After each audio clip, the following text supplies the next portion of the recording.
South Africa faces a structural growth and an unemployment problem which cannot simply be addressed by a mere accommodative monetary policy stance. We need to focus on the structural factors constraining our economy. That is why, as a part of our efforts to accelerate growth and employment creation, we are committed to macroeconomic stability, the rapid implementation of the reforms that we have undertaken, and a capable state that provides the necessary public goods and services to its citizens. Price stability supports economic growth, as low and stable inflation creates certainty about future prices, which helps to facilitate investment and also to ensure that indeed our growth trajectory is a stable one.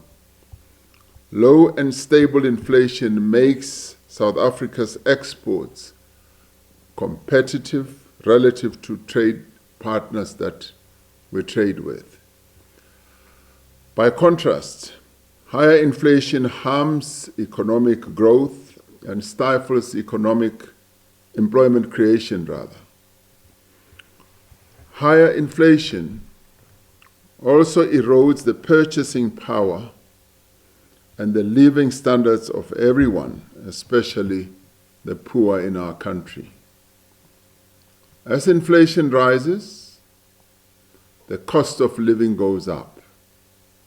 Most items cost more and people are not able to afford many of the items they usually buy.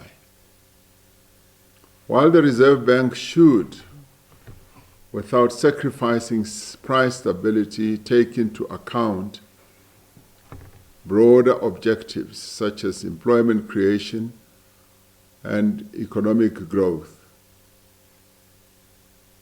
There is therefore currently no intention to review the mandate of the South African Reserve Bank. In terms of our constitution, the South African Reserve Bank, in pursuit of its primary object, must perform its functions independently without fear, favor, or prejudice. But there must be regular consultation between the bank and the cabinet minister, in this case the finance minister, responsible for national financial matters. In terms of the South African Reserve Bank Act, the bank must and does publish a monthly statement of its assets and liabilities and an annual report and present those to Parliament. The bank is therefore accountable to Parliament. The governor of the bank holds regular discussions with the Minister of Finance and from time to time appears before the Parliamentary Portfolio Committee and select committees on finance. So the accountability of the bank is in place. I thank you. In terms of Section 84(2)(f) of our Constitution, the first of these was the Commission of Inquiry into Tax Administration and Governance by the South African Revenue Service, which was established on the 23rd of May 2018. The second was the Commission of Inquiry into allegations of impropriety regarding the Public Investment Corporation, the PIC, which was established on the 17th of October 2018. In respect of the second part of the question, In 2013, former President Jacob Zuma appointed a commission of inquiry into the remuneration and conditions of service in the public services and public entities. The commission was called the Presidential Remuneration Review Commission and was headed by retired Chief Justice Mobo and retired Deputy President of the Supreme Court, Justice Mtiani. The commission completed its work and its report was approved by Cabinet in February of 2021. The report and its recommendations were referred to the Department of Public Service and Administration to inform its work with respect to matters of remuneration standards. Thank you, Honorable Speaker. Honorable Speaker, violence against women and children is a deeply entrenched problem in our country, and this continues despite clear political commitment and several measures taken to combat it. Our country has high levels of socioeconomic inequality, which can lead to increased levels of violence, including gender-based violence. Cultural norms, patriarchal values, and toxic masculinity continues to be perpetrated, and they perpetuate gender inequality and contribute to violence against women. Through the National Strategic Plan on Gender-Based Violence and Femicide, which was really crafted by the women of our country and presented at the summit, the first gender-based summit that I convened. We have embarked on several strategies to end violence against women. Critical among these is the work underway to improve the response of the criminal justice system to gender-based violence, with a focus on the more effective law enforcement, better training for our police officers, and the streamlined legal processes that we have put in place and continue to put in place. The laws that we have enacted have led to increased sentences for offenders. They've also led to tighter bail and parole conditions and provided greater protection for women at risk of domestic violence. Through specialized units like the NPA Sexual Offenses and Community Affairs Unit, the state is securing more convictions and longer sentences for perpetrators of violence against women and children. The conviction rate for matters emanating from our Thuthuzela care centers, for example, currently stand at 76.5%, up from 60% in 2010. Various campaigns and initiatives seek to raise awareness about gender-based violence and promote gender equality. These efforts aim to challenge traditional norms and educate the public about the consequences of such violence. Ending gender-based violence requires a sustained, multi-pronged approach that should involve all key role players in our country, and that should address the underlying structural issues in our society and changes in cultural norms and attitude. It is a long-term challenge that requires the commitment of not just the political leaders, but society as a whole.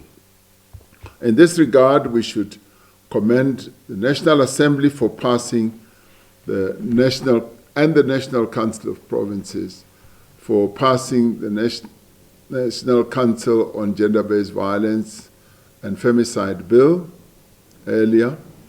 This is a vital piece of legislation that will strengthen our national response to the scourge. Now, the South African Police is implementing the Gender-Based Violence and Sexual Offences Action Plan, and we commend them for this. A key focus of the action plan is active partnerships in civil society organizations, including faith-based organizations and traditional authorities that help to strengthen positive norms and values in communities. Now, the South African Police Service has also undertaken the Children's Program, which aims to identify and ensure sustainable protection of children at risk of crime. The program supports the establishment of child committees at police stations in areas where there is a high prevalence of crime against children or crimes that are committed by children as well. These committees identify children that are at risk of crime, and they indicate the factors that place them at risk and ensure the appropriate officials address the factors placing them at risk. Now, the police also conduct awareness-raising programs addressing any emerging trends and tendencies that make children particularly vulnerable to become victims of crime. And the police have a partnership with the Department of Basic Education for the implementation of the School Safety Program. This includes conducting searches at schools for drugs, for weapons that could be used to harm members of the school community. Now, the school liaison officer can also address children on the risks and emerging trends that make children vulnerable to crime and provide information on how to build resilience against becoming child or crime offenders or victims. Now, all these initiatives are aimed at addressing this problem of gender-based violence against the women of our country and the children. I thank you. Thank you, Honorable Question number 22 has been asked by the Honorable Q.R. Kyangi. The Honorable the President. Thank you, Honorable Speaker. The Census 2022 results show substantial shifts in important indicators such as access to education, housing, electricity, water, and sanitation facilities. The results have significant implications for policy and planning in our country. The Census 2022 data will be used in the work that is being coordinated by the Department of Planning and Monitoring and Evaluation on the 30-year review of progress since the advent of democracy, and for the development of the medium-term National Development Plan for 2024 to 2029. The census shows that South Africa continues to have relatively high levels of population growth and urbanization.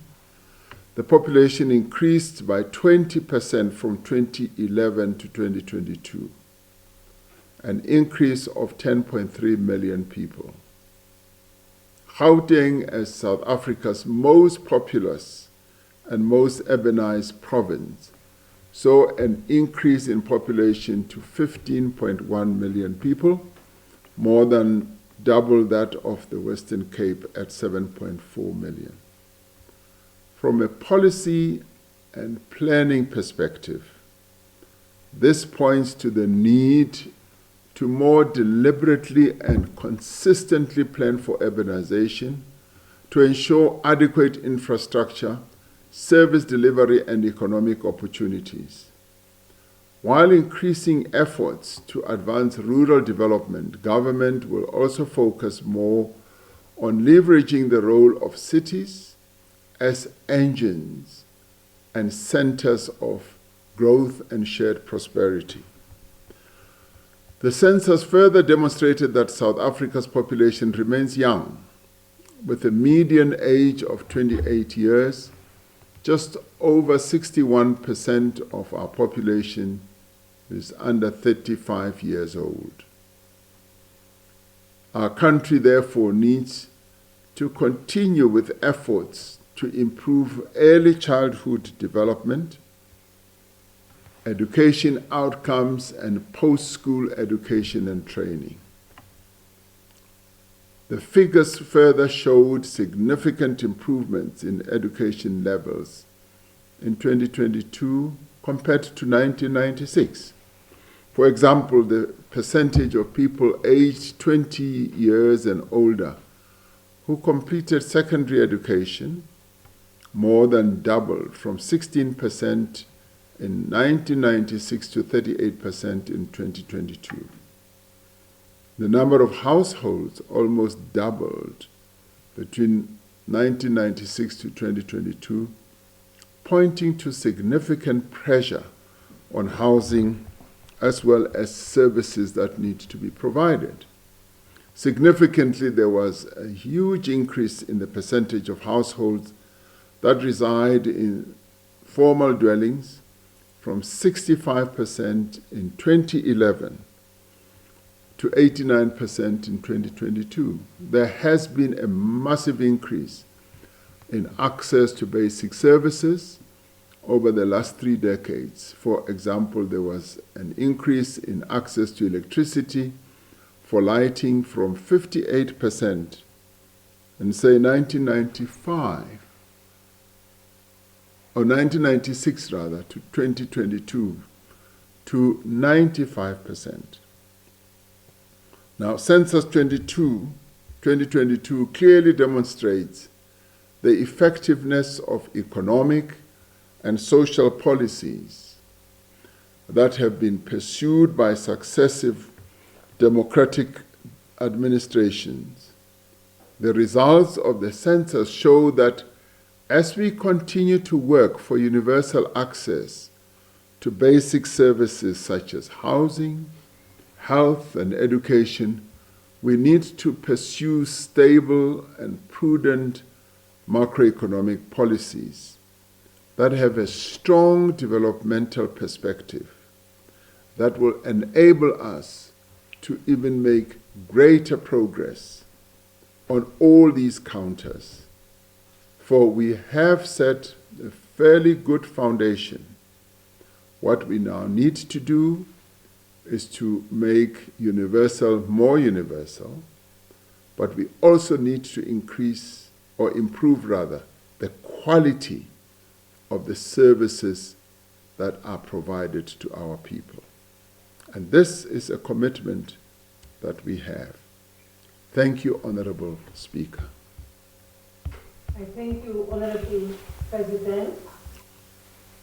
Honorable Speaker, the Minister of Finance yesterday tabled the medium-term budget policy statement, which outlined our country's fiscal position and provided information on government spending priorities over the next 3 years. Amongst other things, the Minister indicated in the MTBPS that we are resolved to stabilize public finances while maintaining support for the most vulnerable and protecting frontline services. At the same time, we are fast-tracking growth-enhancing reforms, which include a new financing mechanism for large, what I call big-ticket infrastructure projects, Work is underway to reconfigure the structure and size of the state while strengthening its capacity to deliver quality basic services. The cost containment guidelines issued by the National Treasury give advice and guidance to government departments to ensure a sound and prudent management of public finances in the context of significant constraints. The increase in fiscal constraint is mainly due to reduced revenues. The cost containment guidelines target non-critical spending items such as travel, catering, accommodation, and capital items that have not yet commenced. And this is also based on addressing the issue of underspending. Because as the minister said, there has also been underspending which is given rise to by departments not having the capacity, not fulfilling the required time frame to be able to spend what has been allocated to them. So if you take that into account as well, you will see that, yes, the reductions have been aligned to that other issue of the underspending experience that we have had. The discussions that I and the Deputy President have with the ministers on an ongoing basis are focused on how the programs, as well as the activities undertaken by various government departments, advance economic growth. They also advance social development and service delivery, and focus on the priorities that have been set to be achieved. Ministers and their departments engage with National Treasury on how best to implement any budget restructuring and how to delay projects where necessary without compromising the needs of communities. As indicated in the MTBPS yesterday, we are on course to prudently manage government expenditure while we retain our focus on infrastructure, health, education, policing as critical areas of growth and development. Thank you, Honorable Speaker. Thank you, Honorable House Chair. I would like to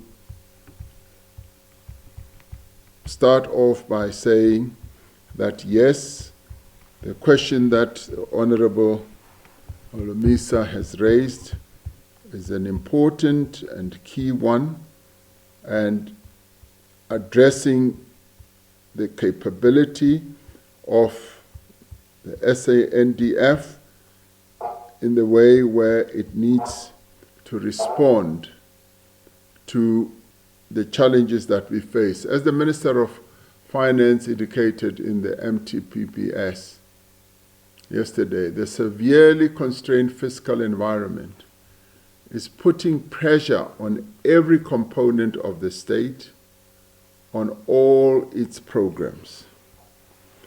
We have therefore embarked on a path to consolidate our spending, to pursue growth through reforms and reconfigure the size and the structure of the state, while protecting, as I have said, the delivery of basic services to our people. The work of the South African National Defence Force is critical to the security of our country and the safety and well-being of its people. The constrained fiscal environment has required that SANDF prioritize its activities to optimize the effectiveness and efficiency of all aspects of defense organization. Based on an extensive analysis, the SANDF has developed a plan that is known within the Department of Defense as the Journey to Greatness. And this is based on how, over the years, the funding of our SANDF has been going down, and we have sought to arrest that and to begin a process of uplifting the capacitation and the funding of the Defense Force. In terms of this plan, the disaster management capability, as you asked, of the SANDF will form part of the greater rapid deployment capability. This capability consists of land, air, maritime, and military health forces with dedicated specialists and supporting elements capable of being deployed for a wide range of missions at short notice.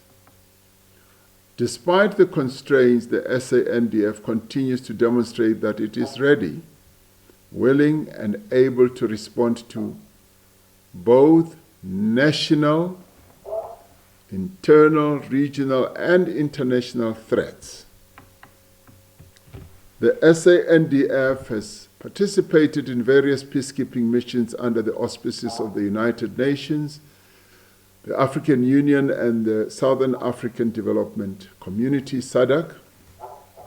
The SANDF played a critical role in responding to the catastrophic floods that struck KwaZulu-Natal and the Eastern Cape in 2022, as well as parts of Northwest.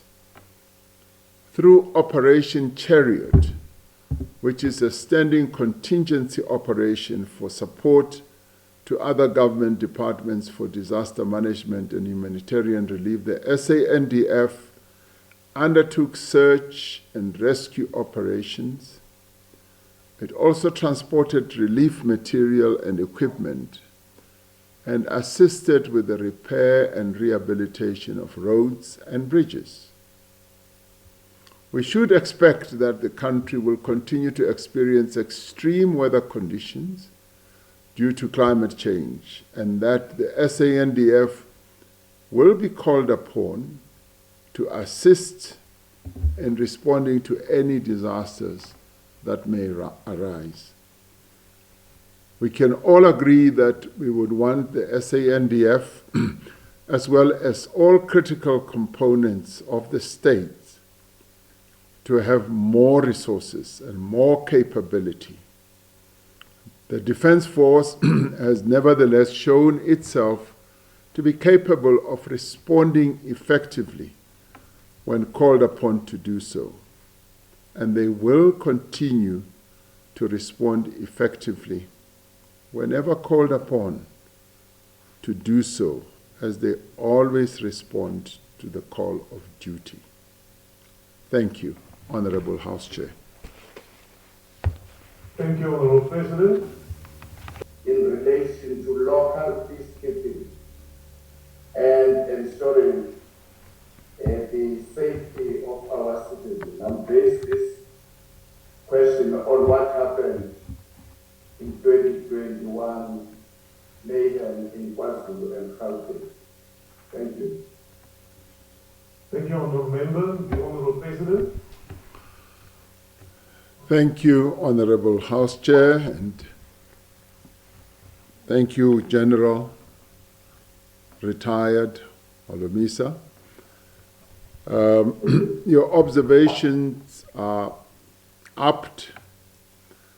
They are born out of the experience that we have had in the recent past with regard to how the SANDF has been utilized for domestic security as well as disaster management tasks, which tasks they have taken on with a great deal of commitment.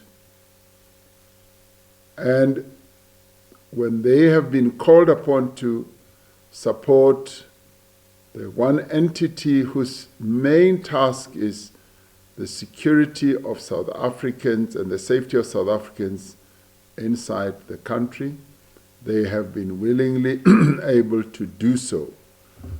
It was not only during the 2021 July unrest, it was also during COVID, when we enlisted the SANDF to support the South African Police Service.